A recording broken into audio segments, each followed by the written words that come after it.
Bonjour, bonjour tout le monde. Voici le deuxième épisode de ma chaîne Vivre à l'étranger.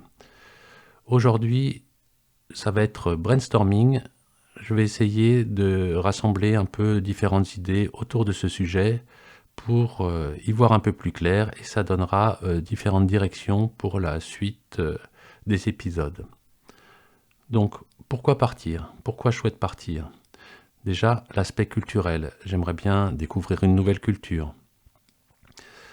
Ensuite, l'aspect vacances. Si je dis vacances, c'est-à-dire, je pense au côté nouveauté qu'il peut y avoir dans les gestes les plus simples, comme le fait d'aller faire ses courses quand on est à l'étranger.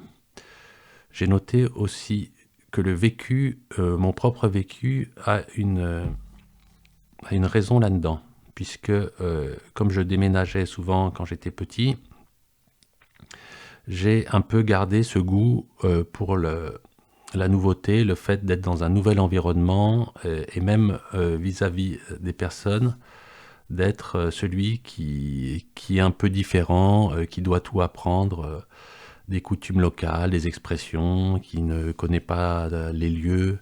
Voilà, le côté découverte d'environnement. Ensuite, où partir? Je pense que comme tout le monde, que le plus simple est d'aller dans l'univers proche, dans les pays frontaliers, quand on habite en France. Donc ça peut être tous les pays, la Belgique, l'Allemagne, la Suisse, l'Italie, l'Espagne. C'est des endroits où on peut aller vraiment facilement et ça, il faut les prendre en considération dans la démarche. On peut penser aussi, et j'ai pensé aux dom-toms. Les dom-toms ont le côté pratique que l'on y parle français, voilà, mais du coup c'est aussi un inconvénient. Souvent il y a des aspects comme ça qui peuvent être pris d'un côté ou de l'autre, qui peuvent être avantages ou inconvénients à la fois, suivant la personne, ce qu'on a envie de faire. Et pour moi les dom-toms, voilà, c'est trop, justement au niveau culturel, même si il y a un peu des créoles, voilà, des langues locales, on reste dans le cadre français et voilà, c'est pas ce que je recherche. Le côté langue, donc voilà, on peut être attiré par une langue, vouloir apprendre une langue ou déjà connaître une langue et aller dans ce pays pour la pratiquer, et ce qui donne un accès plus facile.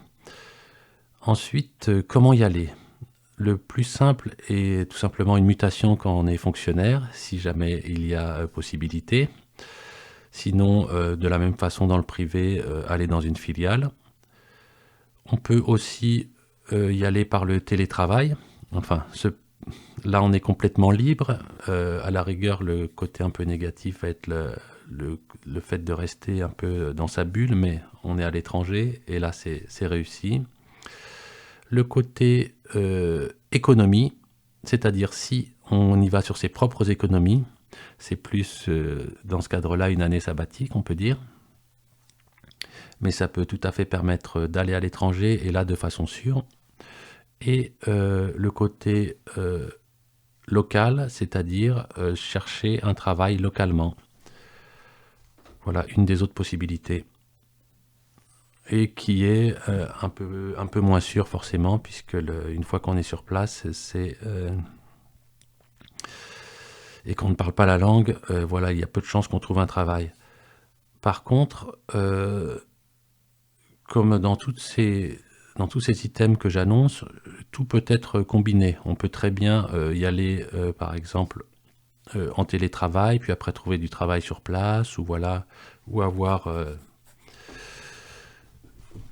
trouvé un travail localement, mais quand même vivre avec ses économies pour combler le vide.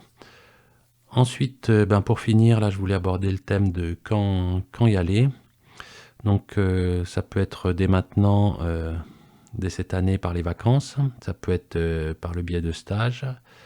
Peut-être je suis moins concerné à ce niveau-là. Une année sabbatique, comme je disais, par ses économies. Donc là, ça peut être assez rapide aussi et à coup sûr. Et l'aspect travail, ça peut être le fait de décrocher un emploi qui permettent, voilà, qui déclenchent le départ. Donc voilà, peut-être c'est un peu fouillis, mais c'est le principe du brainstorming. Je voulais un peu revoir toutes ces directions avant d'aborder voilà, un sujet plus précis la semaine prochaine. Je vous remercie, bonne semaine à tous.